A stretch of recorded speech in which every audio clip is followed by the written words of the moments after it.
to introduce my friend Senthil Sundaram to say a few words. And he's the representative from Wimbus and the case for integrated on-demand transport to support people with mobility issues.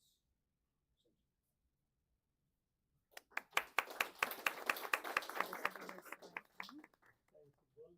Thanks, friends of Earth, and thanks everyone for coming so far to the West and listening to our pain and sense of injustice that we are feeling. So thanks for coming. So before I start, I just want to acknowledge the traditional owners of the land, the organization of Aboriginal land, and just go ahead to the quick presentation as well. So I'm part of the Pancook Action Group in Treasurer, and we've got the president of Pancook Action Group as well, Mr. Bob here. And we are also, Pancook Action Group also was the first organization which ran the minibus trial in Victoria. So ahead of the government, Victorian government, Pancook Action Group took the most why not enter. 90% of the roads are so narrow, so the bus cannot access it. So we ran the first trial in 2018 and 2019, and now at least the minibuses have started popping up here and there. That's a big brief on this. So coming to public transport scenario in Victoria, right? We have got 340 plus bus routes in Victoria, right? And we do spend hundreds of millions of dollars on these bus routes. But have you ever thought about who is using these buses? How many of you seen these buses running empty all the time? Right? Nobody is using them. Right? How many of you have actually seen disadvantaged and disabled people using buses? So what is the percentage? It's like disabled people, it's 0.001%.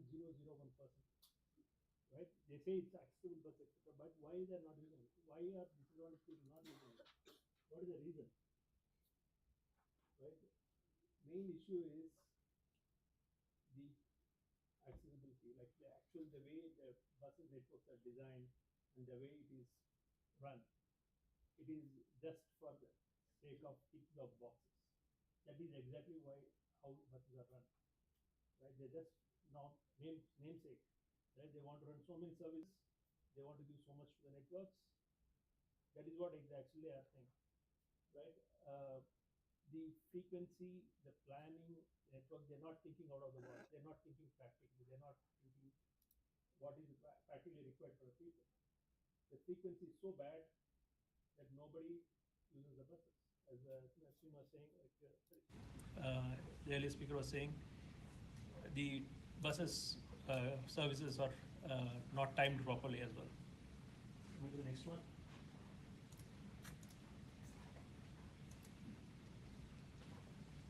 So that is that scenario across Victoria, right, across Melbourne. But coming to the west, right, so this is our coverage of bus coverage. This is the accessibility index map, thanks to our Professor John Stone. So I'm just using his chart. So what it shows is basically west and suburbs are actually in the dark age. We are in the dark age. That is the reality. We are all being ignored, right? With this kind of coverage, right, you can almost catch a bus from your near home, but most of the people working in other suburbs, how will they reach to the other areas? How will they reach the work? So obviously, the disadvantaged people are even more disadvantaged. That is the reality. Coming to the next slide. Right. So what is happening now because of this one? Right. So in at least Wyndham, more than 60% of the people travel outside of Wyndham to the work. How will they go? There is no buses. They're forced to buy a car, spend $2 now, $2.30 now for petrol, and they create more congestion and that becomes a business case for more toll roads, unwanted toll roads, and wider roads, which are again gets congested again. Right? It's not an answer. What we need is proper bus connections that is missing there. And why people complain about youth unemployment and youth crime in the West? Why? Again, the youth, somebody wants to work, they can't reach to the workplace on time. So many people have joined our forums and complained that they can't work, they can't get a regular work because they get fired, because they can't keep up the time, because of the bus network issues. Right? Obviously, it leads to at-risk behavior. Then, of course, we have more population growth. It's happening, and more congestion. And these are other issue which it's not visible outside. It's not visible to the wider community. It is about larger proportion of migrants in these western suburbs, right? And these people have elders, parents, and young moms who don't know to drive, or who can't afford a second car, right? They're all stuck at home. It leads to more mental health issues, socialization, and more health issues. These are all things which are underlooking. It's going to create a longer term pandemic, right? Then the other major issue I was touching upon is the bigger buses cannot reach 90% of the estates. The estates are long and deep, right? They're not flat. Like they're all, you have to walk in the right now as you speak. In the electorate of our treasurer, honor treasurer Timpalas, there are people who are walking up to 6 kilometers just to catch sight of a bus stop, right? And these are people not these are not people who are just got some new area. They have spent like 800K to 1 million to build a house. They paid all the taxes, and they're forced to walk up to 6 kilometers to just to see a bus stop, right? And kids are forced to walk without any payments. They're forced to walk unsafe to reach the bus stop. That is what is happening right now. And of course, even if there are buses, etc., the frequency of buses is terrible in most of the areas. So you miss one bus, that's it. Like you better come home rather than try to go to office. Next one. Yeah. So, so what? Of course, the major thing is working class people, they need access, etc. But what I'm looking at is these are the key age groups, or user groups that terribly impacted by lack of proper public transport. We are all ignoring them, and they are all our brothers and sisters, our own moms and sisters, right? They're all stuck at home for no, for no reason for them. Like they deserve proper public transport. Imagine, people say, oh, the bus stop is 800 meters away, right? How many of you, how many of you will allow your own mom, right, in this weather, in this in these strong winds and 40 degrees heat, will you allow your own mom to walk 800 meters to catch a bus? You will not allow, right? It's unfair to say, oh, yeah, we have provided this 800 meters coverage, right? But of course, that is for other areas. We don't. We have to have 6 meters, 6 kilometers walk to the bus stop. That is totally unfair. Youth unemployment, as I was saying, kids safety. Kid safety is a big issue. A lot of kids are walking in the electorate of Timpalas. Kids are walking to 6 kilometers to just to get to the bus stop. After that, they catch a bus and a train to get to the school. Right? These are grade 3, 4 kids walking like this because parents have to go to work. They can't take. Right? And of course, disabled people, they're all stuck at home. If you just want to go to a nearby shopping complex to buy something, to hear something, they have to book a maxi cab probably half a day earlier, and that can be cancelled anytime. And even for that, they have to pay like $100 or something. Why? Why, if they are paying taxes as well, they are also working, they are also earning, contributing to the economy. Okay, so it's a lot of pain cases. Let's move on to the solution. So, so what Winbus have been pushing is for um, minibus services as a possible solution.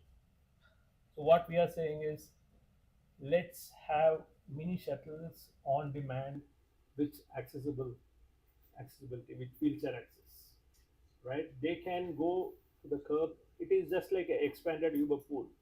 The government can give permission to Uber pool and make some corporate earn profits. Why can't they do the same concept and do it properly? Uber pool, just Uber minibuses running everywhere, right? And basically, what you're seeing is different use cases, right? Like one is uh, covering the hotel bus routes. Then we have the buses covering neighborhood centers, etc., for elderly, disabled people, which can for all these small businesses, schools, etc. Right? There are a lot of factories, etc., where people are forced to come in single cars and create more traffic jam and congestion. They can have some hubs and have these on-demand minibuses funded by those businesses to get their own public transport. Coming to the next one. So, so this is again thanks to our Professor John Stone here. So this is what we need. Basically, we are saying all the arterial roads, let's redesign. Let's have 10-minute frequency buses in all the arterial roads, and then in this all these small areas, interior areas, let's have minibuses running. So minibuses will run and ferry people to these major arterial roads and the bus stops. So any point of time, people will be able to catch a bus within 10-15 minutes because the buses will be running at 10-minute frequency on major roads. So Professor Johnson's team have done all the research to ensure that that we can use the same funding we have currently. By redesigning, we can actually have a more efficient bus network. So that's all it is a rethink. Next one. Yeah. So quick updates. So in the same thinking in the same thing. So Victorian government fortunately has made some stride in these areas, right? So in Fisherman Bend, you see two routes which are running at 10-minute frequency. Okay, I'm not commenting about how much patronage is there. That is a wrong location to try this thing. It's a terrible effort. Everybody knows it will be a failure. That it's not going to be that successful in terms of patronage, but they have made an effort there. There is also this flexi ride minibuses. After Winbus has been done, this minibus is running in Tornate. It is the most successful minibus services running Victoria now. So there has been progress there. So what is the ask from the community is next slide. What we are asking is just three major points, right? In all the new growth areas, right? Immediate effect. And don't complain, please don't complain about funds. There is, according to ABC, there is around $481 million lying unutilized in the suburban growth fund. These are contributed by our own people, own estates. Please start that immediately. The next one is redesign the bus network for the West and implement 10-minute frequency buses. And we request DOT and CDC to fast track this with priority. And the good point is, in most of the Western area, there's only one network, one operator. It's easy for them to consolidate and redesign, implement easily. The third one is please leverage bodies like Infrastructure Victoria. They are there for a purpose. They have been set up to provide logical way to allocate funding based on priorities, based on proper business case.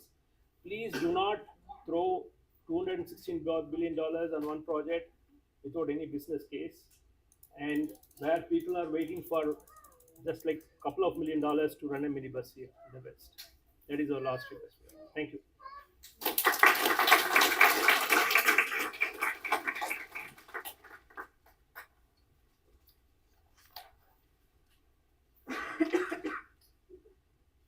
Thank you, Sintel.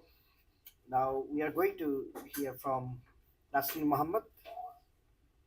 Nasrin Muhammad is member in state resident, physiotherapist, and regular user of buses and public transport. Welcome.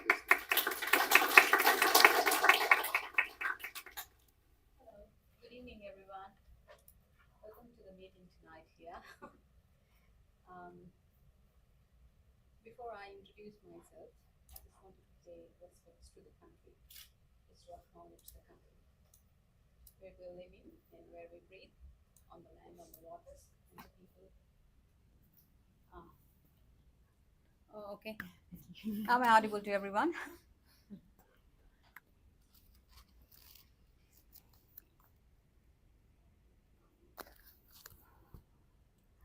Hello? Oh, it's for the live stream. Oh, okay. Okay, my name is Nasrin Mohammed, and I'm a physio back over in India, not here. I'm just a physio assistant over here in Australia. And we migrated from India to Australia in 2017 November. And as we all know, when we move to a new place, we have to start from the basics.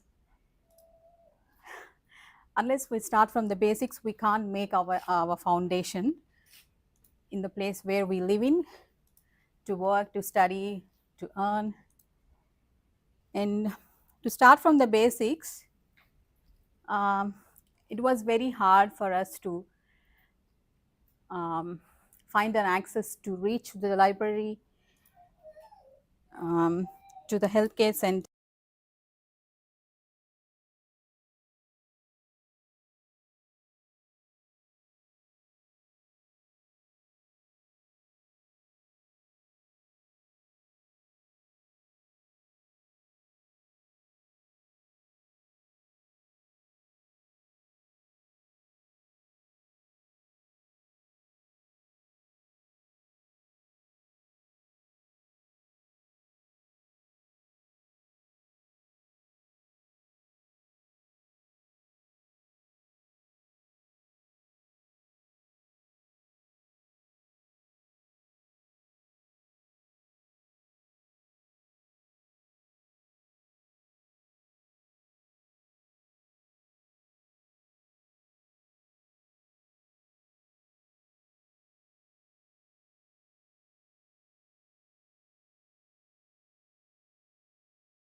just get off in the lunch time, from the plane, and it was not a good decision what over the bridge.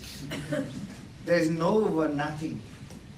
We were really surprised that we can't get a taxi. The Uber drivers are not responding, and no one is taking call. What to do? And I feel like there are a couple of people waiting next to the road, and I saw there's a sign, bus system. I said, son, there's a bus system. This is the number, exactly next to our hotel, if we can get the bus. We wait the bus there. Now, I didn't have a ticket, nothing. I looked at the sign, we can buy the ticket, 60 each travel time. So, obviously we have some cash, $50. The driver wasn't happy. He looked at me, he was angry. Are you sure $50 note? I said, yeah. He said, how old are you? I said, just 50 plus. Oh, all 50 plus is free. So me and my wife, no ticket. No. And then, okay, obviously my son and daughter. And he said, how old are they? I said, one just 18, other is 16. Under 19, no one. I was shocked. I'm living in Wyndham or somewhere else. I don't know. That if time allow, I'll share another story. That's much better.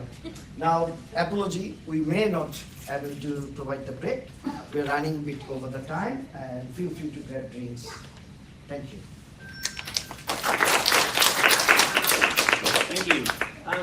Welcome everyone. My name's Peter Maynard. I'm the current council of the City of Wyndham, and in a different role, I could probably speak for 2 or 3 hours on the infrastructure needs that were mentioned about the City of Wyndham, but I'm not here to speak about the City of Wyndham. I'm here as the Deputy Chair of Lead West, which is an alliance of 5 local government councils in the West, Hobsons Bay, Trimbank, Wyndham, and there's another one that's how could I forget my lovely brethren at Melbourne?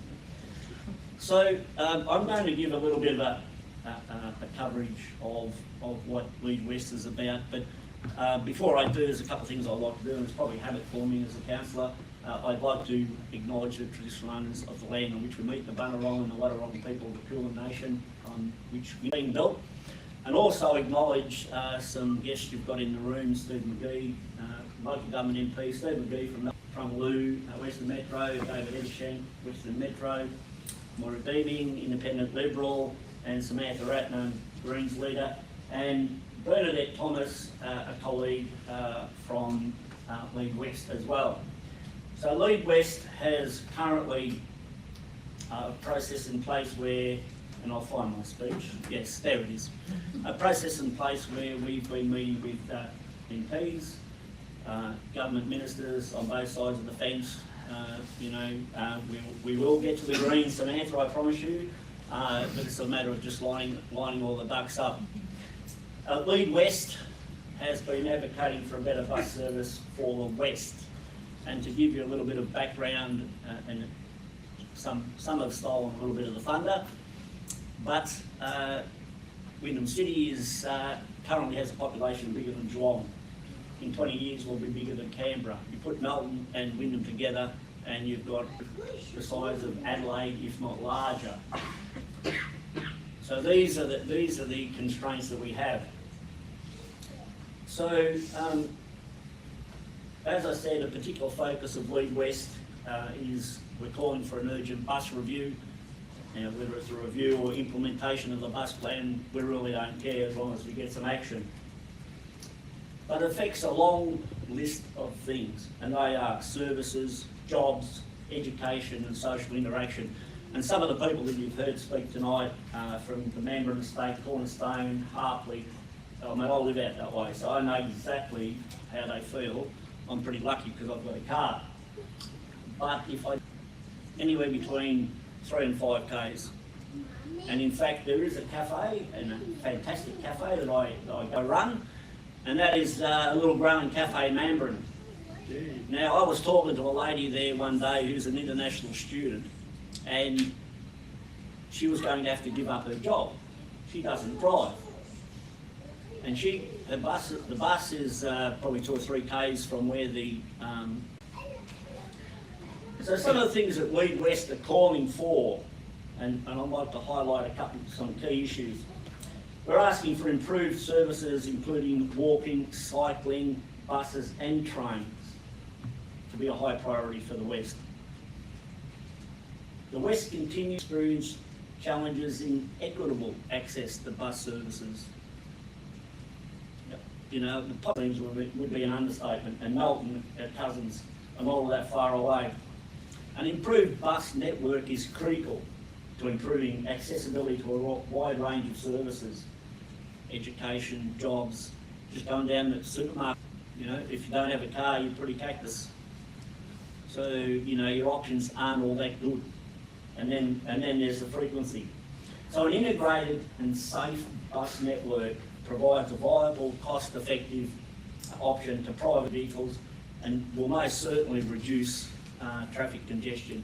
We know for a fact, I'm not sure of the stats on buses, but we know for a fact if you put on an extra train on the train line, I think there's about 800 cars you take off the road. So I'm not sure what the you know, probably suppose 60, for each bus it's 60 cars maybe, but you know, that's just a guess. In the outer west, where we live, you know, which cycle the moon's in, it's either the fastest growing municipality in Australia or in Victoria. And, you know, as I've said, I've referred to a couple of times, Melbourne is not that far behind us. In fact, as I said, you know, in 20 years you add Melbourne and Wyndham together and the population is astronomical. So young people, you know, in growth areas have very little to no bus connectivity for jobs. I mean, you know, when I was a young lad back, well, you know, now you've got anywhere between a 3 and a 6k walk on a good day. So having young people you know, being able to get access to public transport, safe public transport, is paramount. And otherwise they can't get around the city. Oh, I just had a message pop up on my phone that somebody stuck downstairs. Sorry for that.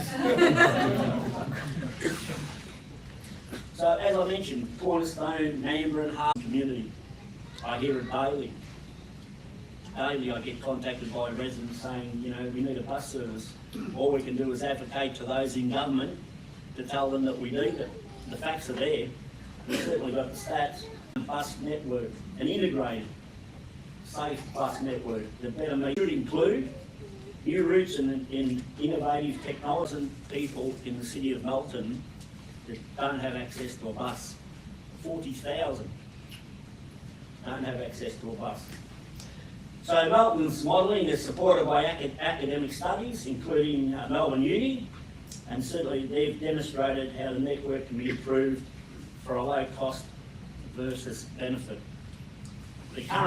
And as somebody who many years ago, in another life, drove buses around Werribee for, I can't think of the name now. Blue Ribbon.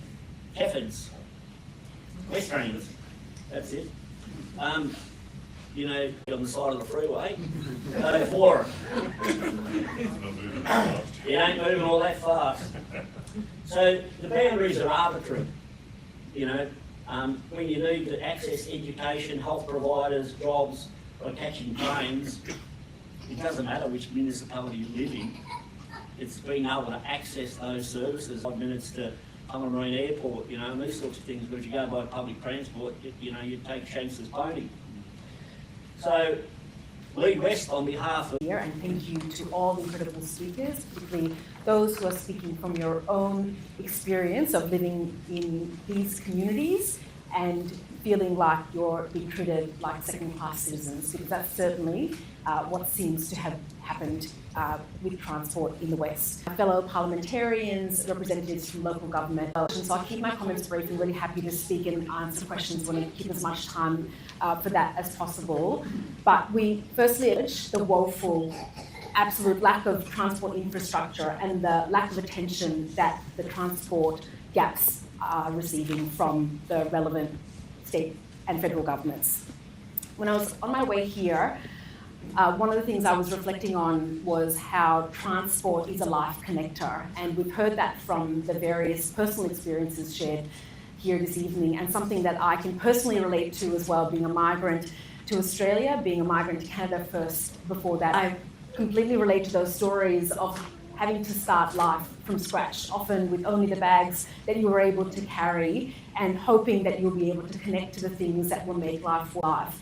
And transport is a connector to all those things. We certainly move to places, some neighbourhoods, and that is often a migrant experience. You're often moving multiple places before you find your home within the country that you arrive in. And we'd move, lucky if there was a pool or a recreation centre, that meant that we could get out of the house and not just have to watch TV all day, because there was actually meaningful activity for us to connect with other kids too. If there were work opportunities that my parents could get to by public transport, because a car is a luxury when you arrive.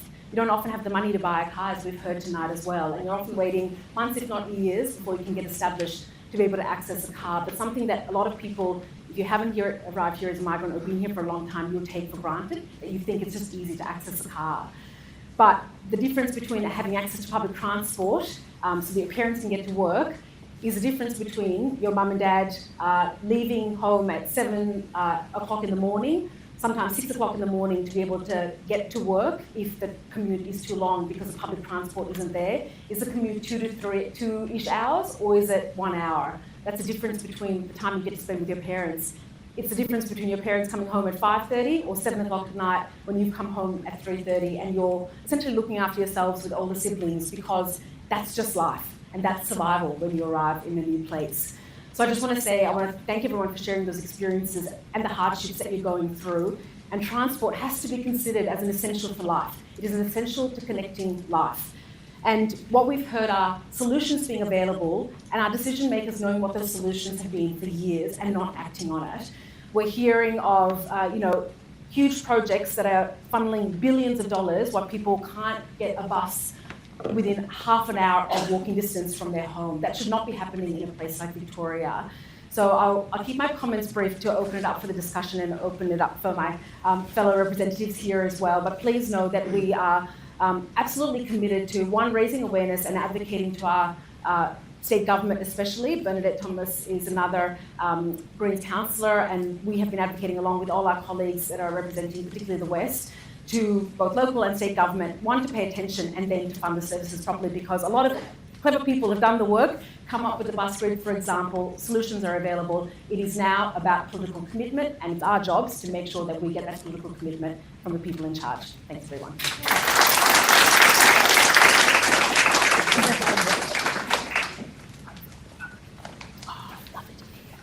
Thank you, Samantha. Now, I'd like to introduce Kulin, Liberal Party representative for the Western Metropolitan Region.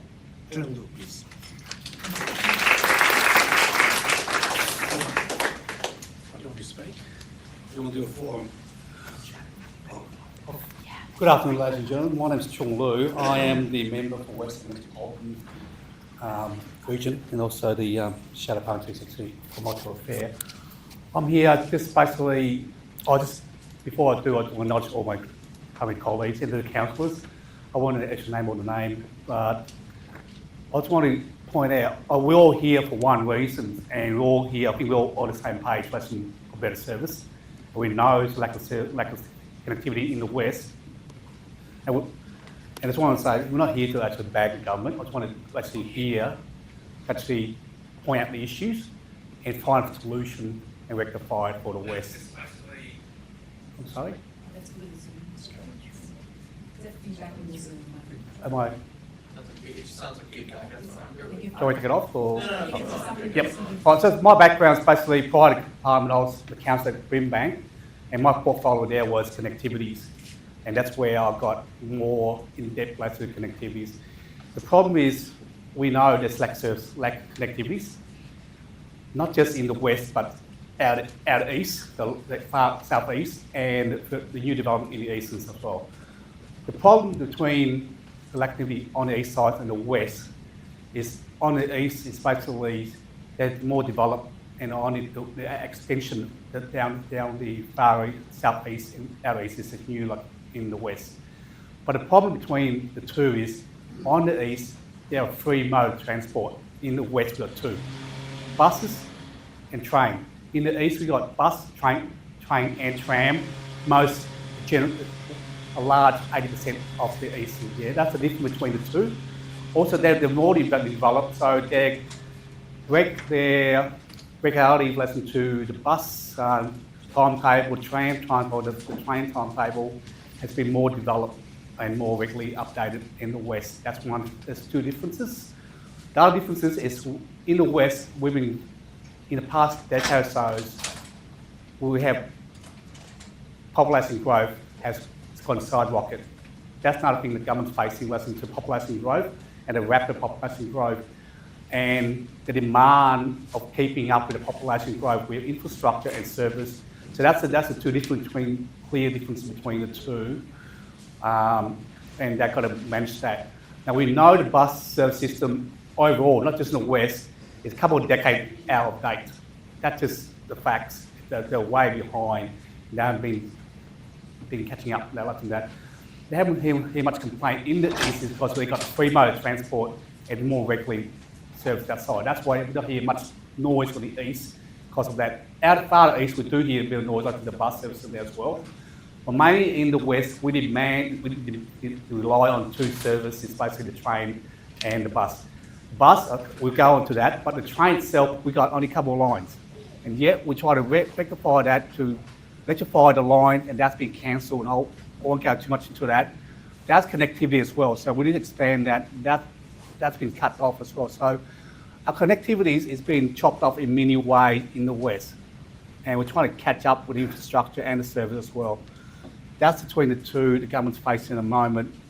Now, they are trying to listen to, after all the noise in the past decade or so, listen to connectivity to buses, and they announced that 2 years ago, listen to the bus review, and we're still waiting for that, and hopefully they'll come out soon, because that is a key, listen to how we move forward, listen to the connectivity of the bus.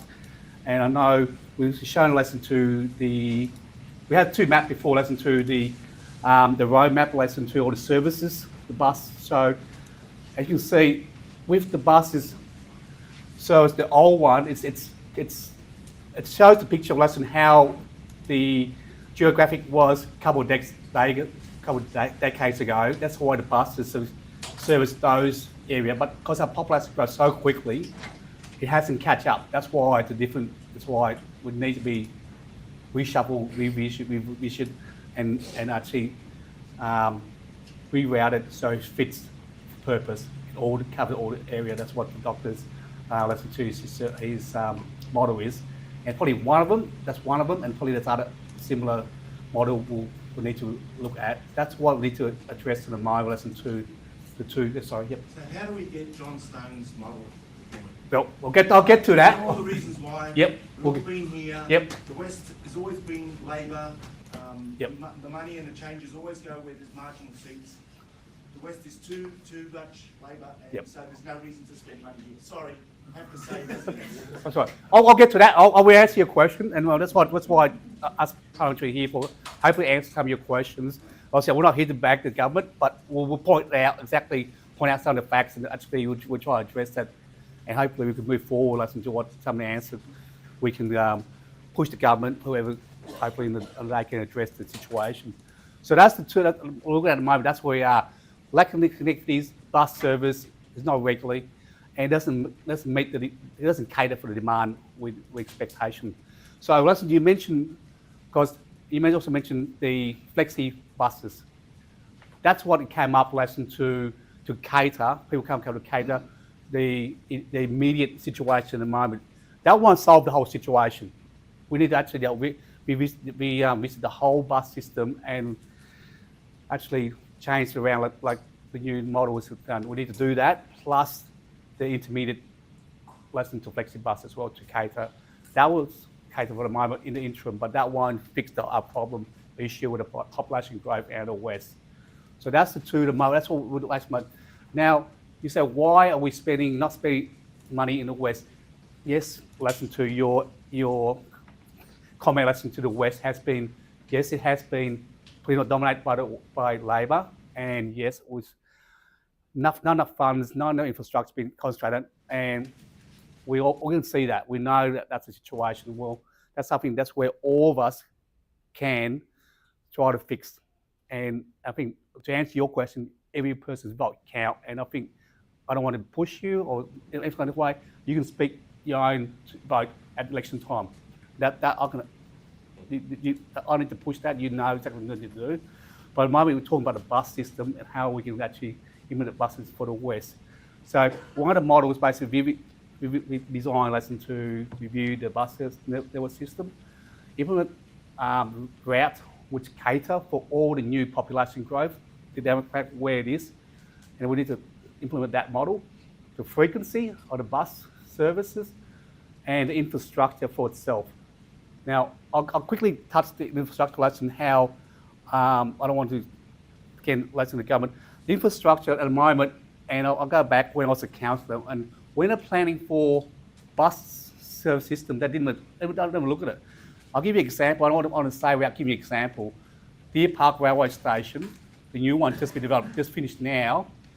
3 years ago, they came to the council, here's the plan, this is going to happen. There were no bus terminal in the station itself. There were none. Now, the bus runs on Mount Dirt Road, and they had, at the time, people had to get off the bus, cross the road, there was traffic. So we had to, at the time I was a councillor, that's my portfolio connectivities, we had, because I was in the seat to actually advocate quite a bit, that's how we eventually advocate through the Department of Transport. It took 6 months, eventually got through to the minister at the time, Ben, and actually how the terminal actually got in. That's how, when designing public transport, even bus is not on the forefront at the moment. So that's why forums like this and groups like this actually bring lesson to issue with the bus in the West, actually make sure it's in the forefront when they're planning infrastructure, planning transport. So that's lesson to bus, how it's government at the moment not really facing putting out the forefront when they're planning. So now lesson to what are we going to do, how are we going to do it. We need the money to build infrastructure. That's as simple as that. But the only thing I can say about the government at the moment, you can't spend all money on one project. And we cancel everything else at the moment. We cancel the railway line, we cancel all the other projects. We spend a lot of money, and all the money, and the one thing is this suburban rail link. A lot of money is spent there, and I won't say how much, it's been in the news. So that's what we're going to advocate for the government. So we consider there's a lot of projects for the whole Victoria, and there's a lot of network systems, a lot of major projects can benefit the whole Victoria, not just one area. So that pocket of funds can also benefit, so you can use it there. Plus the fund lesson to the before is the growth infrastructure fund. There's money in there as well for the bus service system. So funds there, we all can make sure that who is coming today utilise that to implement lesson to the project. Lesson to the West, we need to make sure the bus and the train, that's two mode of transport. That will link to lesson to your jobs, link to your connectivities out in the West, businesses and everything else as well. So besides the bus, the train need to actually implement that as well, not just buses. If you're talking about living equality between the East and West, we need, and the amount of population growth out in the Western corridor that Peter mentioned earlier, lesson in Wyndham, in Melbourne, will be pretty much like Canberra down the track not long to go. So we got to cater for it. Infrastructure, buses. So we need to implement models that, and I'm pretty sure the government will be. Hopefully, once they release their review, I actually advocate that. Hopefully, get some answer back, lesson to review, to release the review, the bus review network, and that we can use that's a platform move forward. At the same time, groups like this can advocate for the government to actually look and visit these sort of infrastructure and not spend all money on one single major project. Spread it out. There's other one across the whole Western Peninsular. But I'll have to answer the question down what Liberal stand for. We'll do the Q&A just afterwards. Yep, so Who wants to go speak? that. So I won't go too much in left field because other people speak there as well. So thank you. Thank you, Chairman. Now, I'd like to introduce David Etterson, Western Metropolitan representative from the Legalized Cannabis Party.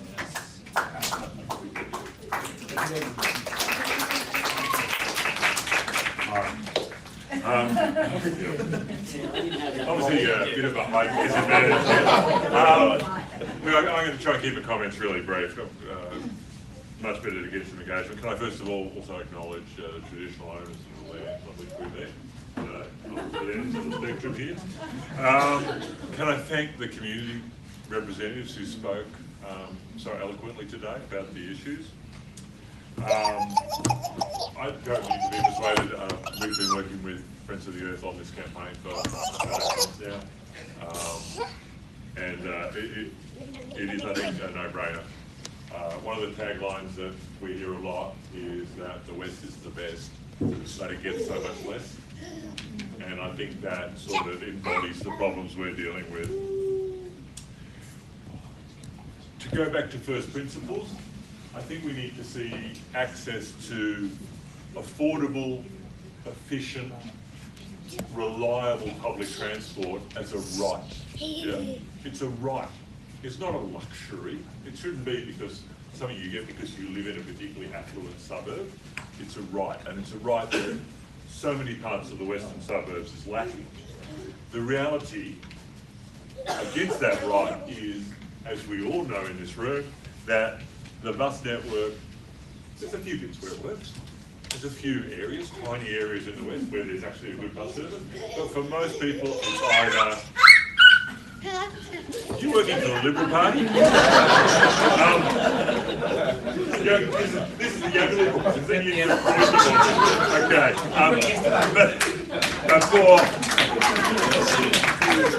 But the reality, I'm afraid, is, for most of the West, at best, it's broken. And for a lot of the West, it's just absent. It's just absent. And we're hearing a lot of examples here about Wyndham, but, go further north in our region, and I'll acknowledge, if I may, Trung Lu, who you've all met, and Maura Deeming, also my colleagues from the Legislative Council. Our region covers from the airport out to Sunbury, down here to Werribee, and back to Williamstown, and follow the Maribyrnong back up. 1,200 square kilometres, and most of that area has absolutely crap public transport.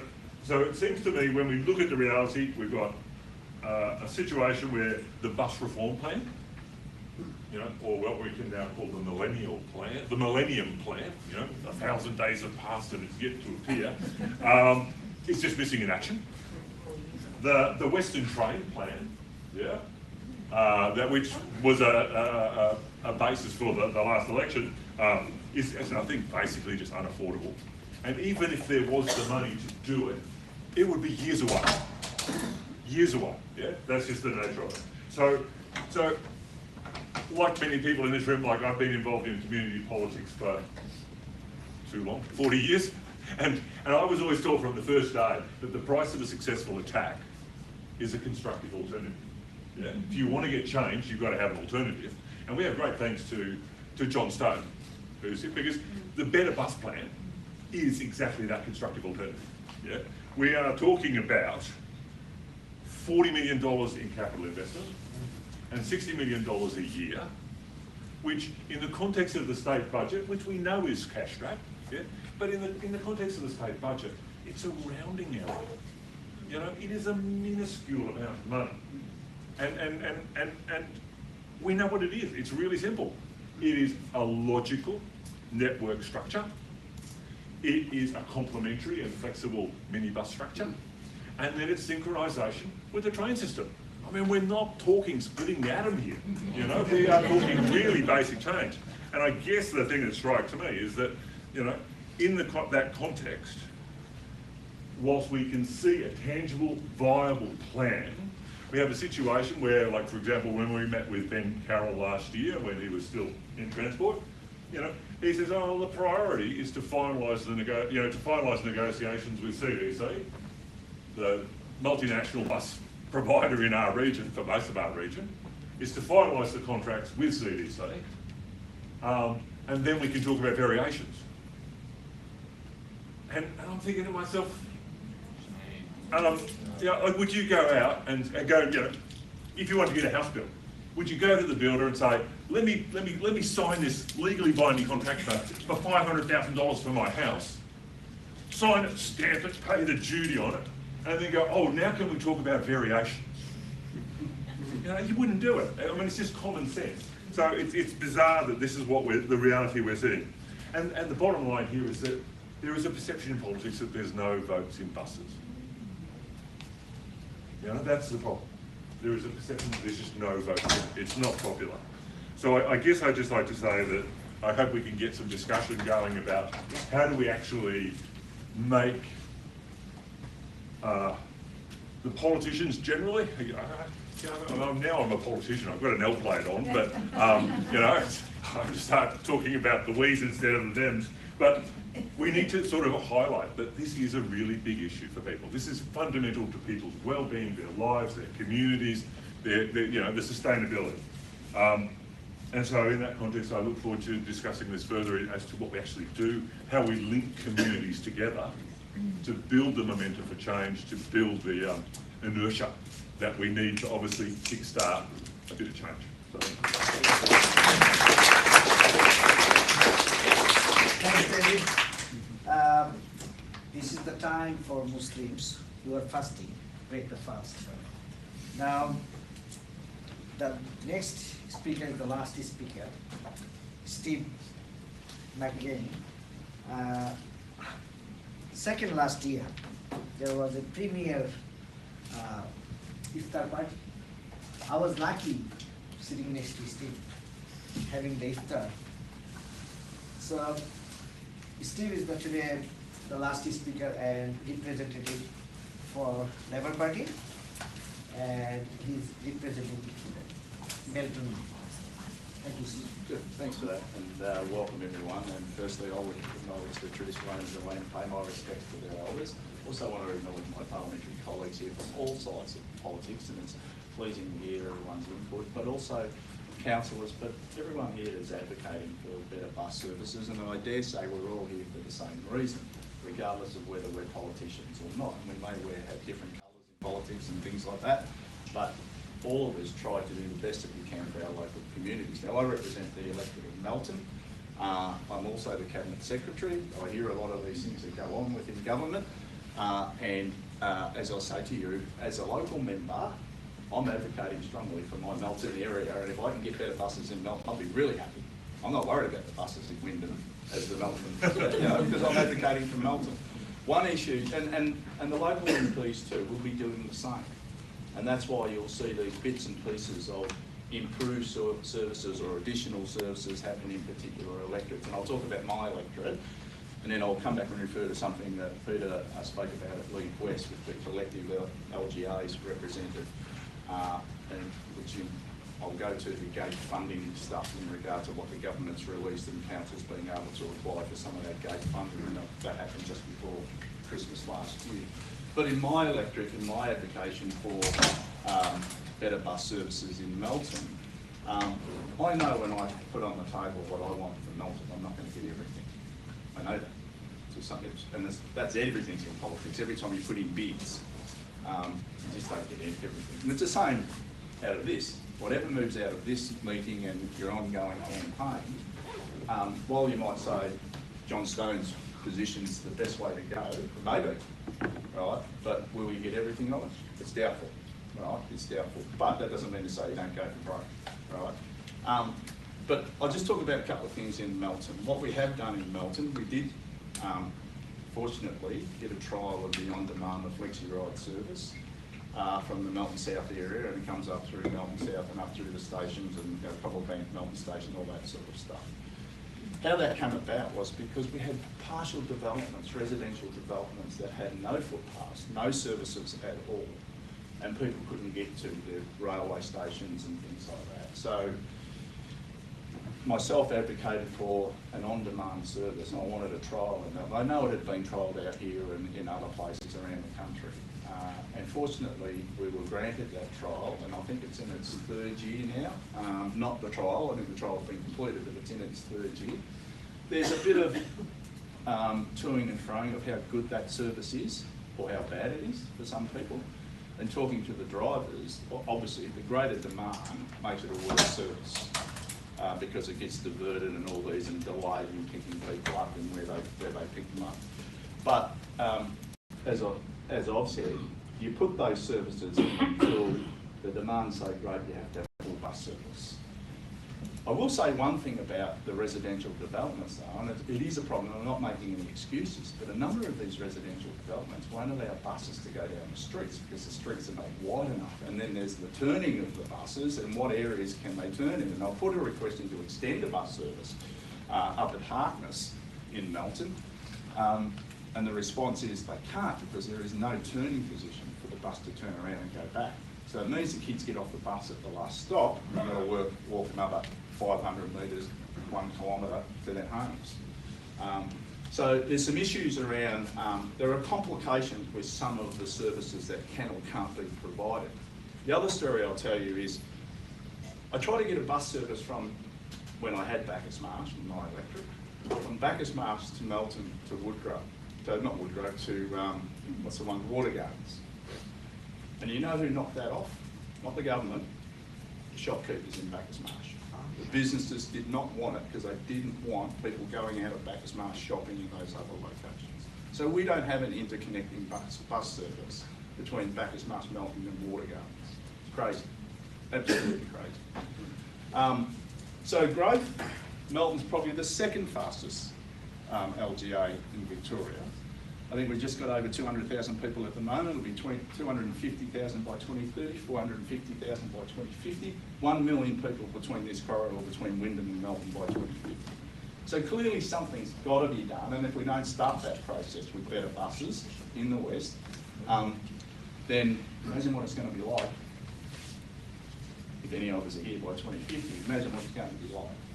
73% of people in Melbourne drive out of Melbourne for work. So there's some other complications. We have to create jobs in these local areas and keep people within their town. But that means we have to have the interconnecting bus services. And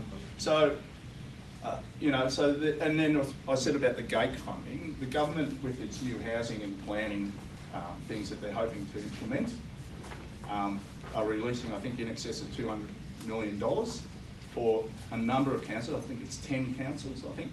Peter, is it 10? I think around 10 councils that can make application. They're all growth councils. And this is gate funding, and it's up to the councils to make an application of what they want to access that funding for. Now, I'd be shocked that many of the councils that put in an application for a better bus service in their LGA. I don't know, I don't think Melton have, I'm not sure. I don't think they have. But the other thing I'd say that, given that your plan is only $40 million, if collectively the Lead West councillors put in for a $40 million better bus service out of that $200 million, maybe that's a way that we should go and put pressure on my government to have a good look at that, rather than we release $10 million to Wyndham and $5 million to Melton for other infrastructure. I don't know. And I don't know whether Lead West have thought about that application. I know those applications are closed because there should be announcements soon about where that money's going to be divvied up and where it's off to. Only councils could apply for it. Only? Councils. Council, yeah. So there's some things that could be considered. There is also another infrastructure pool, I think, of another $200 million. This all comes about out of the grand plans of what's supposed to happen with housing and planning and things like that. And again, with planning, there'll be a lot of changes with planning, and again, it has to take into account the infrastructure and buses and transport. Public transport is one of those things. I just want to acknowledge everyone that's spoken tonight. There's been some fantastic speeches and some points that have been made. Again, I advocate strongly for my electorate. Doesn't mean to say we'll deliver everything to that electorate. And I'll go back to government, and I have a good relationship with the public transport minister. And I'm happy to take back, and we'll get some some feedback out of tonight, and I've made a few little notes on my paper, but I'm happy to take it back, and no doubt your plan, John, has probably been put to the government previously and it's sitting on a desk or something like that. But I think from a you know, a member of Parliament's point of view who sits in the government, people, this is my theory on life, you can put things up and you can be battered away, but that doesn't mean to say you're going away. So you keep coming back and you keep coming back, and people might get disappointed that things are not happening quicker, but there are, Trong Lu raised it before, there's many things that have to be done in your community. Someone raised, the woman that was here before, raised the issue of infrastructure, whether it be sporting grounds and facilities and, you know, early learning centres and all these sorts of things. There's many things that have to be done. And the councils make decisions on prioritising things too, as do governments. And that won't always fit well with community members. But all I say is continue to campaign, continue to harass people like myself, continue to harass, no, I mean that in a good sense, continue to harass the you know, the minister and the government, and speak to our opponents and agitate, just continue to agitate. I have no issues with that whatsoever, because, and I'm a Western Suburbs boy, born and bred in Braybrook. You know, I've seen the West grow in 65 years, and it's incredible. And I remember travelling on buses out of Braybrook, that we have pretty good bus services in Braybrook into the city and into Footscray and into Sunshine. So the growth is enormous. Keep up with your campaign, and as I say, I'm more than, I don't know if anyone here is from Melbourne, apart from probably Moira, but I don't think anyone else here is from Melbourne, but if anyone's from Melbourne that wants to come and see me about their concerns and where they live and what's not in your area, please come and knock on my door or give me a call. If you're here, I'll give you a card. So that's all I've got to say. I'm happy to. Thanks to all our speakers today, and you know, now we are just going to our last session, and goodbye from me. Alicia is going to conduct the question answer session. Thank you. Have a good night.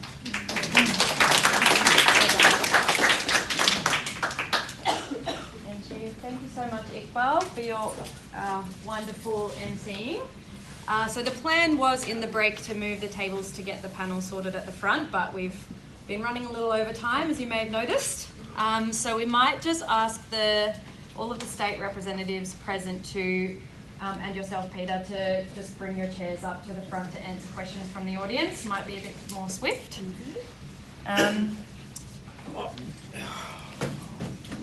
And yeah, just to say as well, this is a campaign that we've been running for almost 3 years now. And this is the first time that Labor MP has come in person to one of our forums. So thank you, Steve, for we will continue to campaign. We're not going to stop until we win this campaign. And just as you were talking, I think, you know, something that was really top of mind for me was our experience on Saturday. We were stationed out in Werribee Station having chats with the local community, gathering petition signatures. It was a 40-degree day, but we had countless people. As soon as we got there, people ran over to sign our petition and were very excited about what we were doing. And these are people who live in the Werribee area, Werribee South. It's not just the outer estates that are affected by this issue, but whole swathes of the West. And a couple of the stories that really stuck out for me were one young person who said that because the buses finish at 8 p.m, they've been assaulted multiple times travelling around on public transport. We know this is something that's affecting people's mental health, physical health, and it's actually a really, I've heard countless stories of how much of like a dire situation this is and how urgent it is. So yeah, it's nice to be told to keep campaigning, we definitely will, but we really want to see solutions in this term of government. We want to see something in this upcoming budget, so yeah, all eyes on that. I'll take it to the Q&A now, so if people just want to raise their hand and then we'll go around the room. We'll start with this person and then I think at the back there. I'll be very, very quick, but there's three things. First of all, I'm a public transport user, I don't drive. I was fortunate to have retired just before COVID came along. and so I was very much isolated. COVID sort of went away somewhat, and it was Seniors Week. I thought, great, I can go and visit the things in Werribee. Unfortunately, the Civic Centre in Werribee had been torched, so there wasn't a facility I could go to close by that I could celebrate being a senior and stop being isolated. So I called the council. There are events at other community centres in Wyndham, which each would take me 90 minutes to get to in Wyndham. I tried it, and sure, I got there. On the way home, it took me an hour and 20 minutes, and with the connections with the buses, I had to wait for 35 minutes in between buses in the rain. There was no shelter. Our bus stops don't have shelter. That's something that hasn't been mentioned. I suppose it's not to do with the bus routes specifically, but that's something I'd like to raise. Now, the other thing is the way that the bus stops are at the moment. I catch the 153 bus to get here, and there's a space of, as you go along the Princes Highway, there is stops 2 kilometres apart, and then all of a sudden, just as you come into Werribee, there's one bus stop. You can be standing at that, and you can see the other bus stop. And they're not. People don't go to these bus stops. They're too close to one another. I've called the public transport trying to understand why the thinking is behind this. They can't tell me. So this new plan, that's got to take that into consideration as well. Where the bus stops are going. You don't want them too close together. I have to walk close to a kilometre to catch any bus that I want if I want to go somewhere. I'm happy with that. I can do that. I think other people can. But you don't want them too close together, and also I think we need shelter with the sun and the rain. That's something we need. So that's just something extra. Did you want to ask anything to anyone specifically? No, I just wanted to give a different aspect, contribute a different aspect that hadn't been covered. Thank you for that. It was Ativ, and then I might ask a question from online, and then we'll take more from the crowd. Yeah, so this always intrigues me, especially when you were talking about CDC and the urgency of the government to sign the contract. Now, for those who don't know CDC, their main business or source of income is not providing buses. Their main source of income is they own cab charge. Monthly cabs is owned by them and cab charge is owned by them.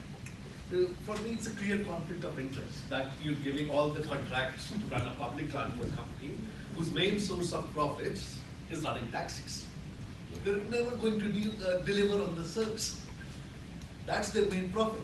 Cab charge and monthly cabs, that's owned by CDC. So parliamentarians here, so when you're doing those contracts, don't you see the clear conflict of interest? It's like asking a real estate agent to make laws on land redevelopment side. Of course they're going to make laws that benefit them. Of course they're going to run a service that benefits them. So isn't that something, that's the most basic thing you should be looking at first before giving a contract, a multi-million-dollar contract first thing. That is the conflict of interest. So that's basically my question. And how are we going to resolve that conflict of interest? And in fact, it says that in their full name, CDC, it's Kel de Pero Cab Charge. That's their full name. It says in their name, so it couldn't be that, oh, it got lost in translation. The name says Cab Charge. Was that a question? I don't think there's necessarily an answer. No, look, just to kind of reply to the point, I mean, I think, there's obviously, you raise a valid issue there about that, but I think also if we're looking at CDC, we also should recognise that this is a large multinational company. And they run, they have a large slice of the Singapore bus market. They run a big slice of the London bus market, where they run pretty bloody good systems as far as I can tell from having been in Singapore and being in the UK and London. So I guess, I get what you're saying. It's a good point, but probably there's also another question about a closed tender, where you're not actually bringing in potential rivals, you're just basically rolling over an existing arrangement, entering into a contract and then saying, let's vary it at the end. So there's a lot of things about the process that's asked about, and obviously there's valid grounds for concern. I think it also highlights, I think it's a really interesting point. It also highlights what's happened to a lot of essential services is governments have outsourced and privatised essential functions. And, you know, in some places, well, different in the different contexts. So when you start outsourcing housing, what happens? Where do tenants go? Who's answerable? If the government used to be their landlord and now it's some intermediary company and they've got a complaint, we're starting to see this now. People are coming to us and saying, where do I go? I used to be able to go to the government, now I can't hold anyone accountable. And it's similar in transport, but David's right too in terms of the contract obligations and requirements is essentially should be set by government and they should be demanding a particular service. One, they're not doing enough to demand a frequent enough service. Then if you talk about reliability and what happens if it doesn't become reliable or unreliable, who's accountable for that? So when the government says, oh look, we had a 92% on-time arrival rate, I'm like, is that actually adequate? Oh, that was a really big success. And you're like, what happened to those 8% of people who couldn't get to work on time or missed appointments? And what should we be expecting of essential services? It's a really important question we should be asking ourselves about what we ask of government, and we should be expecting more because they can deliver more. It's all about political will. And just to be much with that, CDC does not own monthly cats and cat charges do that in Australia. So there's a conflict of interest over there, not over there. Bernadette and then Chloe. Hi everybody, Bernadette Thomas, Councillor Maribyrnong, with the Greens as well. We've got 5 political parties represented here. We've got 3 upper house Western Metro members plus crossbench plus, I've forgotten my name. Sorry, thank you. I guess my question is how are the upper house members and the crossbench going to work together on this? Because we're all saying exactly the same thing, we're just using slightly different language. But we, including myself as a local politician and Peter, we need you to be joining forces together to present to government this issue, I think. I think for me, that's kind of what's missing. The community is joined together. We've formed our local groups, we've formed our regional groups. We've got local government working through Lead West together, the 5 councils, and we're doing that very well. But I think what we need is, we need the MPs at state level to be working cross-party to take this issue as a joint petition to government to say enough is enough and we need some change. So I guess I'm kind of throwing it to all of you to say yes, that's what we'd like, that's what we're going to do, but hear a response from everybody about that. Yes, start. I think that's a fabulous idea. I know that all of us in the upper house have independently raised this exact issue. I've raised it twice. The answers that we get back are, no offense Steve, absolutely subpar. And to talk about advocating just for your own lower house seat as the Labor member out here doesn't actually make any sense in terms of an argument, because every single lower house seat out here is Labor. There is no division. They could all work together. They have the power. They could click their fingers. Every single local government has actually done the research. We've got this fabulous plan. It's been costed a bazillion times. Every single council has presented all the data that is necessary. They've all used the same technology to work out the better routes. There's nothing more that needs to be done other than this government clicking their fingers and doing it. We all agree. Just on that note, there's a question from the live stream that I think is a good follow-up to that, which is, do the western suburbs need to become more marginal for any change to occur? It's the unspoken truth is that we're being taken for granted, and that's the political will. Why do they just keep getting voted in? Because we keep voting them in. Why do they get to take us for granted? Because we let them. Well, can I respond to that question about being more marginal? Well, my seat is a marginal seat in Melbourne, and it has been for the last 2 elections. But again, you've got to weigh up what's your alternatives. What are they doing? What are they offering? You're going to offer the better bus plan? Tell me, are they? Are they?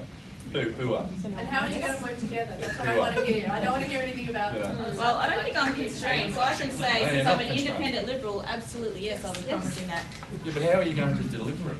Well, yeah. That's the problem. I mean, we could ask that question, or we could ask the people that are in power right now who could click their fingers and just get it done. Why aren't you just doing it? Well, I mean, that is a good question, but you got a couple of years, could get it done. Yeah, well, you just say it won't be, it might be, you don't know. But the point is, let me say about the Western MPs, because you raised the issue of the Western MPs.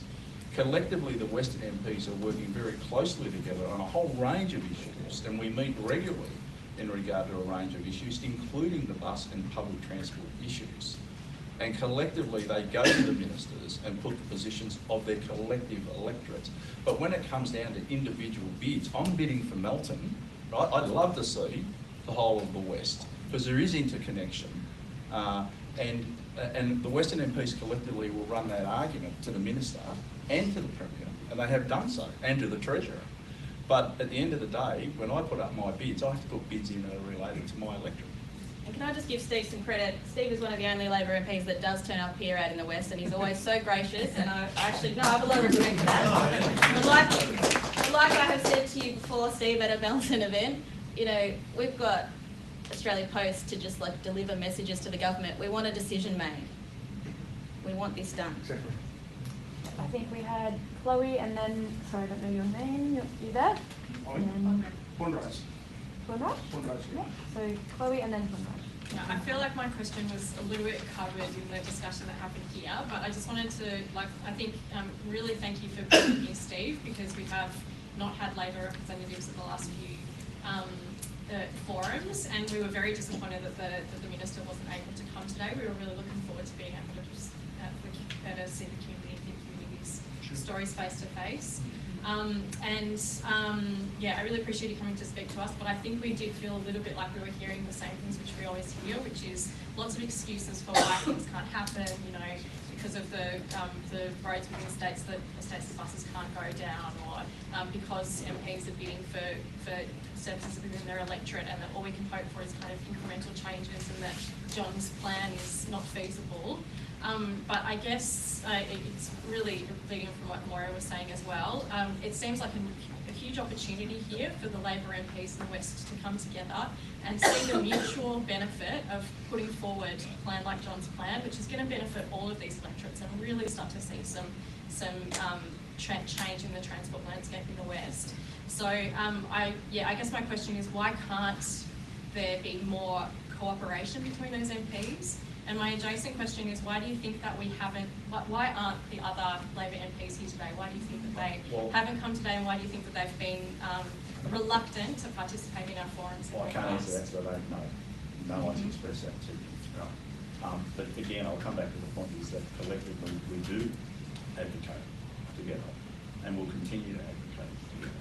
The issue of excuses, I wasn't using the roads as an excuse, but there are other complications, there are other reasons why things don't happen. And I used the Bacchus Marsh, example.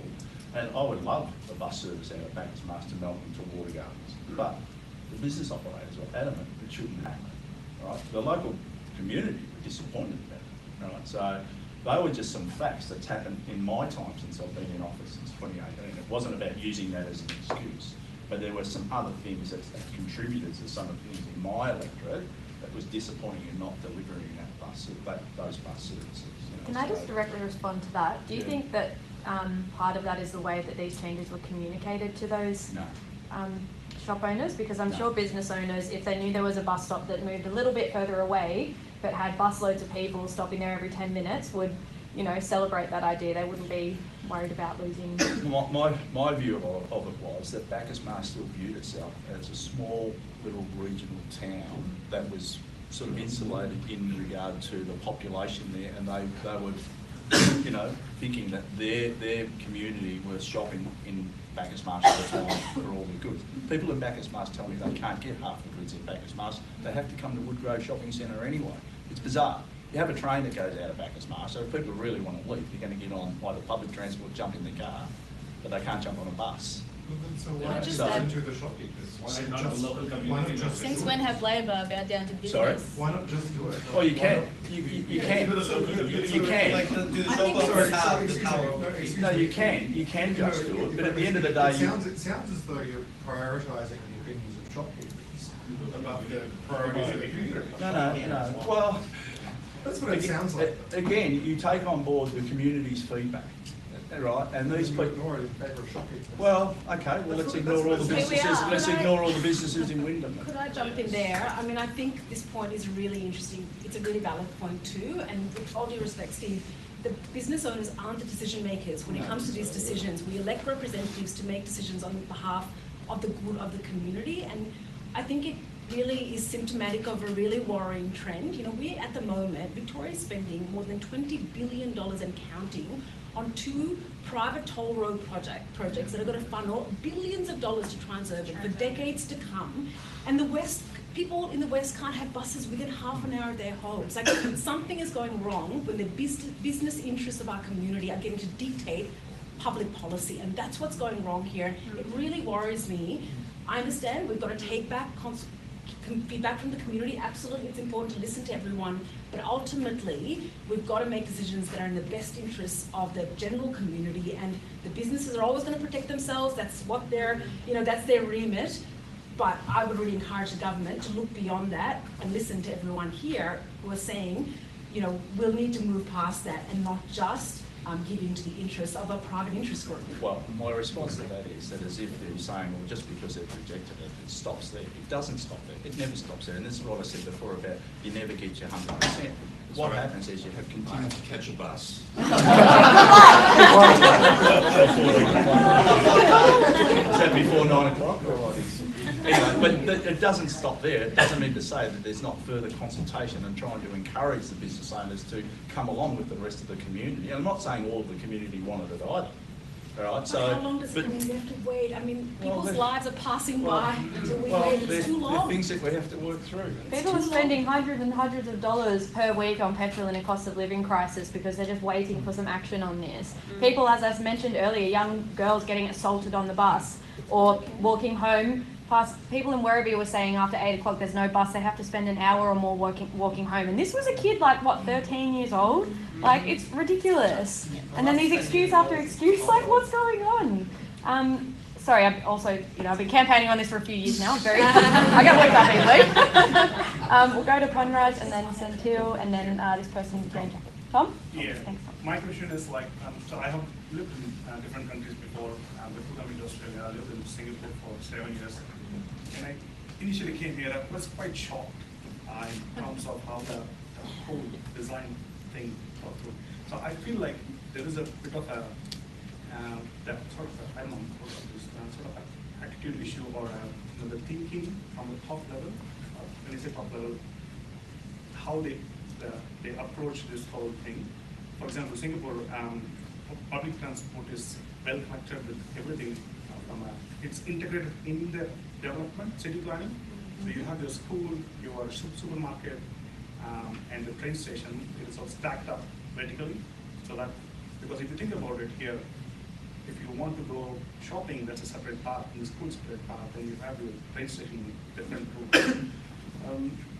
So here, I feel like the attitude is more towards cars, this is the primary, and somehow in subconscious mind of every political party, it is in the head that we should be building more bridges and we need building more, billion-dollar big projects. But the attitude is not like, okay, let's not put together things, design things in a way that you come from office, you go to the shopping center, pick your car, you get a bus and go home. Can be simple. So from a politician point of view, how do you think that you can change that thinking? It's like because we are talking, it's not an isolated issue, what we are talking here. It's not a West only issue, it's a wider issue. So yeah, probably you can talk about 40 million, you can fix it, and there is not a permanent fix in my opinion. Probably you can fix this thing for during election cycle, but that is not a thing. So what do you think, what changes needed within the party to get that done? The suburban railway raised earlier, and that's exactly what that plan is about, and that is building upwards, building inner city and upwards, and then expanding. Having your public transport close by, having your education close by, having your health services close by, having your shopping centres close by. That's that principle. The problem in this country and in this state is that's a very big cultural change for us. And as you said in Singapore, it's a given. So, and again, I can tell you now, when we start building upwards in those older suburbs, the heritage suburbs, you listen to the outcry when that happens. All right, so it's a massive cultural change. Can I just but say? that's sorry, No, sorry, you won't finish. but that's the start, and there's big planning changes in the wind. The government's made some announcements about planning. There'll be a number of, they might not like this, but there'll be a number of things taken away from the councils in decision making around some planning. There's been incentives put up for the $50 million developments for these very reasons. So we'll see hopefully the start of that cultural change, hopefully. So I was going to make the same point you just have. So I was a councillor before I became an MP, and during my time on council, the government passed laws to basically concentrate all the planning powers in their own hands. So they not only do they have the power to fix this, but they have a majority in both houses.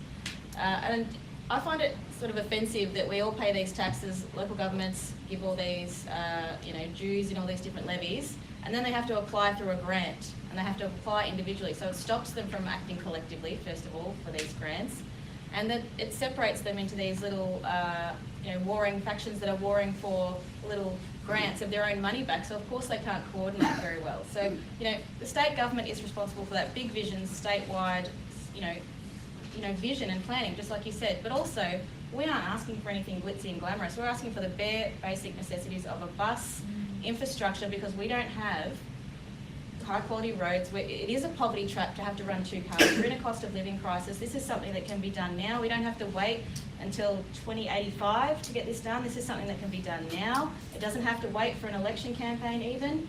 It has wide public support. You've got nothing but support from every other party. This is just a win-win for the actual grassroots level community. There's just no excuse not to do it. If I could just add, in terms of your questions, what needs to change to change that thinking? I think we've arrived at this problem, as you've highlighted, too, because of a complete lack of vision and proper planning. So it's piecemeal, put together, and it's not working for people. We're getting unsolicited bids from big private companies to build so-called transport infrastructure, but it's only a certain type of transport infrastructure that locks out then spending, because it sucks all the money into private toll roads, and we don't have enough money for a $40 million bus network. Something is going very wrong. So that to change that kind of thinking, I think we've got to change the people making the decisions, which is where y'all come in and our collective power comes in. These forums are really important. Keep doing this, keep turning up to your MPs, put your hands up, get elected, and we get new, fresh thinking, and that, I think, is going to change the future. I'll try to answer all those questions into one. Steve's right, listen to MPs. I know on the opposite side, but local MPs are advocating for their own little area, like Melbourne, and I know other MPs in the West are doing that. However, as he said, they work together, but only the problem is the cabinets are deciding that they'll make the ultimate decision, and they're not focusing on the West and bus. That's the problem. That's all it is. Steve's work is figure out advocate for this little area, other MPs, but when it comes to the cabinets of government, they're not doing that. So that's an issue that needs to change. So that helps me to answer the question. Now, listen to some raised about alternatives. I'm not here to announce new policies, but we are working in relation to John's model, and listen to, we're not just looking at small bus changes, wasn't just the 40 million, just to change the bus route. It's basically looking at the better vision for the whole state, the whole bus network system across statewide. That's including West. So I'm not announcing, but that's the concept we're looking at to address the bus issue. And there's no use changing window shopping for every election. You do a little window shopping. That's not how you fix the problem. The population is growing so rapidly. You change this for this election, 2 elections down the track, it's an issue again. So you must look at that and plan for the future 2, 3, 4 decades on. So there's no use window shopping. I mentioned listen to community buses. That will fix temporarily listen to situation growth, rapid growth at the moment, but will not fix our population growth out of the Western corridor. So in relation to the Liberal side, we are looking at the overall wider picture, bigger picture, and that's, I'm not announcing policy, but that's what the alternative situation is moving forward towards couple of years down the track. We do have more questions, I know. I just want to point out we're also running quite over time. I'm relieved that Trump's not announcing the new policy tonight. Can I just make just a couple of points? Yeah. A lot of what Steve says is right. Yeah. In terms of the political reality, like I was talking to one of the politicians who worked when this was being fought out in the West in 2007. Yeah. And it wasn't sunk for lack of funds. It was sunk because of the people who were going to have their bus route moved. Yeah, and they were shopkeepers amongst others and whatever. And I guess one of the nice things about the Better Buses plan is it actually talks about comms.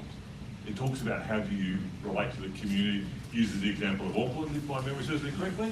You know, where you've actually got a textbook. So not only is there what you need to do, there's actually some really useful stuff on how to do it. And I think that's the first thing. The second thing is, I don't think this is about saying, let's take X out of that project or that project. The road to success here is premised not on a grand vision. This is a very practical, achievable outcome.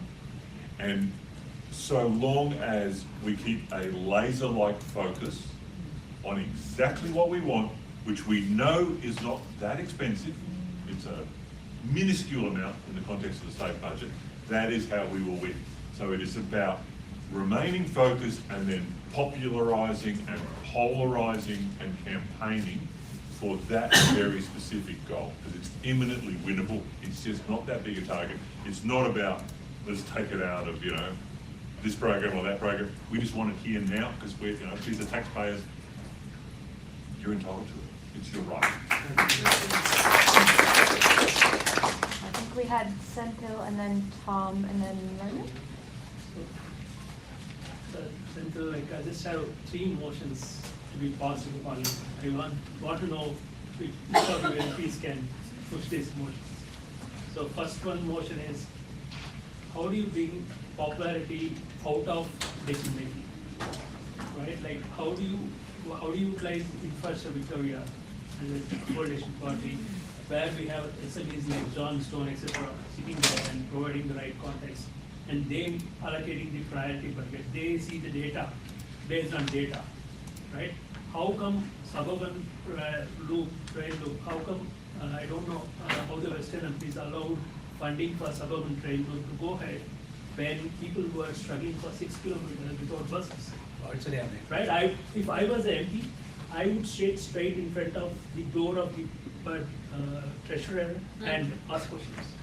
I would never leave. That is the passion I have. Well, there are some MPs right? that are elected. No, but I've never seen it. So what do you want them to do? No, I think that is the kind of, see, there is no death of money. That is the point. That is the passion, that is the pain we feel. There is no death of money. That is first point, right? How do you get popularity out of this? Who will get the motion passed? Second motion, right? What is, you see hundreds of buses running in, right? For example, take 237, 235 routes, 10-minute frequency, running in fisherman bed. The buses are literally stacking one by one behind. Nobody is using them. Right? Who is accountable for making those decisions? Who is reviewing the numbers, passenger numbers in those buses and reviewing this? Okay, you made a decision, it's fine. But who is reviewing the numbers of passenger capacity? Who is questioning the efficiency of the bus routes? Why is no MP even raised one motion on this basic thing? It's our money. It's our dollar, our tax money. Has any MP raised this? I want one of you MPs to come forward. I've raised it twice. I think We've we've all raised it. We've all raised it. There's only one here that's on the team that has the power to change it. I think you also have to recall like how money's allocated and where it's allocated. So, I mean, Steve is in the front line in the sense of this is driven through the budget process in the Legislative Assembly, the lower house. We are just the people that give the government hell in the upper house. Can I respond to what you said about empty buses and who's collecting data? That is collected.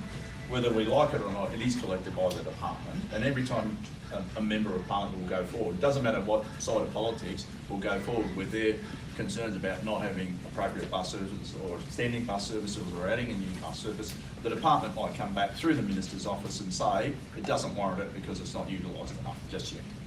And again, I'll go back to what I raised earlier about on demand and then moving to full bus services. And you would, you know, the data collection would be about, okay, on demand's got to a point that it's now overflowing, it's not effective, we need to have a full bus service in that area. So the department does collect data, whether that's good, bad or indifferent, I can't tell you because I don't know. But we put up bids, and these people will put up bids for, you know, for those sorts of things, and some feedback will come back and say it doesn't warrant it just yet. But that data should go to bodies like Infrastructure Victoria who can logically be without any political or any bias. That is what is not happening. Could I respond to that point? Because you raised that as well about how do we make decisions and how does populism, you know, kind of factor into it? Are we getting enough expert kind of oversight and advice to make those decisions? I think there's something else. I mean, that could be part of the problem, but the other problem we see more starkly is about the concentration of power and the concentration of power in decision making. So there's a whole bunch of things that actually don't come to the parliament. The governments at the moment have given themselves so much power by conferring power that used to sit with the parliament to have to tick things off like major projects and things. They have eaten away at that kind of check and balance and given the ministers huge amounts of power to make really significant decisions. A lot of the big infrastructure projects that we're seeing now never went through Parliament. And I actually think that's more of the problem than not having enough expert advice. It's because when you have the Parliament looking at it, it will then draw on that expert advice. It'll send it to parliamentary inquiries. It'll do the proper bill investigation. So that's the system that needs to change. Blast all these things, socialists, right? I'm not seeing it in Victoria. That's right. Infrastructure Victoria, for example, not been consulted, I believe, on this Victoria should be questioning ministers left and right for every decision making. I'm not seeing any of these reviews happening. Well, I think it's all everybody is making random decisions going ahead. That's what I'm seeing.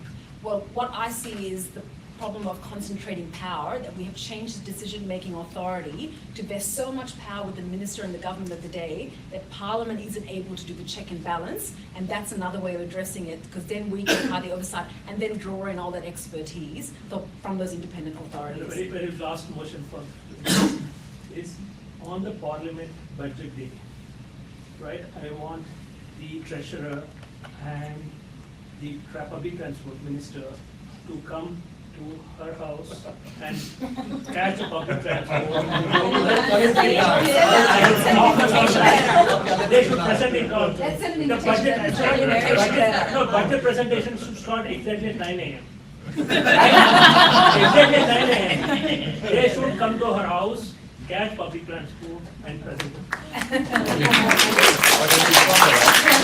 Treasurer won't do it on that day because he'll be too busy from dawn till dusk dealing with the budgetary issues, and there's lockups and things like that. So it won't be on that day, but you might be able to get him out on another day.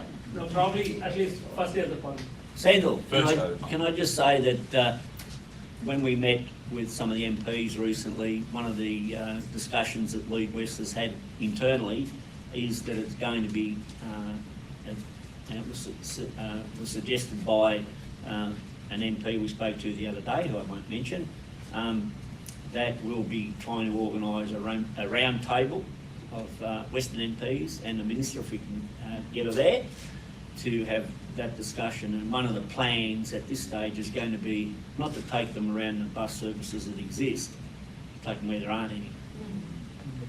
Drop us I just need my walk. location, make us walk. Yeah, drop them off at a random location, have them ready to get somewhere. Just before we move on any further, Simon here, who's been running the live stream, has to go to catch a plane. So thank you for staying late, Simon.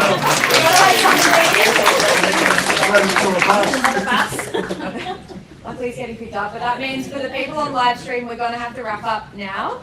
But I do know there's a couple more questions in the room that we had Tom and Roman, and if people are happy to just stay another a bit, 5 to 10 minutes or something, and then we'll wrap it up there. All right, let's do that. So Tom, fire away. All right, thank you. So, as we're all quite aware, we've got a bit of a housing crisis at the moment. And the outer suburbs particularly are prone to suburban sprawl. Now, we all know that suburban sprawl causes a number of issues. One thing is it encourages a lot of car-dependent families and households because you physically can't get public transport